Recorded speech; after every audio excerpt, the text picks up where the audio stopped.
Hi అన్న. అన్న టాలీవుడ్ నుంచి కల్కి మూవీ వస్తుంది కదా, ఎలా ఉండబోతుంది? బ్రో నాగశ్విన్ సినిమాల ముందే చూసినాం. ప్రభాస్ స్టాండర్డ్ కూడా ఎంతో మనకు తెలుసు ఇంతకు ముందు చేసిన సినిమాలని బట్టి. కల్కి ట్రైలర్ చూసిన తర్వాత హైప్ ఎక్స్పెక్టేషన్స్ ఇంకా పెరిగినాయి. ఎక్స్పెక్ట్ చేద్దాం సినిమా బ్లాక్ బస్టర్ అవ్వాలని. ప్రభాస్ అన్న కట్అవుట్కి ఆటోమేటిక్గా కొంచెం పాజిటివ్ టాక్ వచ్చినా ఆటోమేటిక్గా 100 కోట్లు వచ్చేస్తాయి. ఒక హోప్ ఏంటంటే రిజల్ట్ సాహోలో మాత్రం అవ్వకూడదు. బుజ్జి క్యారెక్టర్ ఎలా అనిపిస్తుంది, ఎలా ఉంటుంది? అదే చాలా ఇంట్రెస్టింగ్ ఉంది. ఆ కన్వర్జేషన్ మొత్తం బుజ్జి అండ్ ప్రభాస్ కాంబినేషన్ చాలా బాగుంటుంది అని ఎక్స్పెక్ట్ చేస్తున్నాం.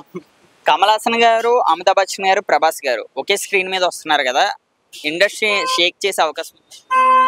అబ్వియస్గా, ఎందుకంటే కమల్ హాసన్ గురించి మనకు తెలుసు. వాళ్ళందరూ రినౌన్ స్టార్స్ ఇన్ ఇండియా. అలాగే వాళ్ళకి వరల్డ్లో కూడా చాలా గుర్తింపు ఉంది. యాక్టింగ్ పరంగా కూడా బాగుంటారు. సో చూద్దాం.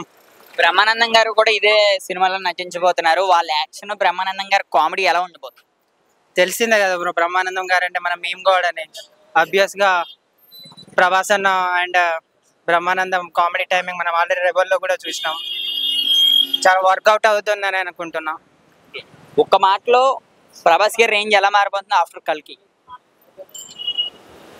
బాహుబలికి ముందు ప్రభాస్, బిఫోర్ బాహుబలి ఆఫ్టర్ బాహుబలి అన్నాం. ఇప్పుడు హిట్ అయితే మాత్రం బిఫోర్ కల్కి ఆఫ్టర్ కల్కి అని అంటాం.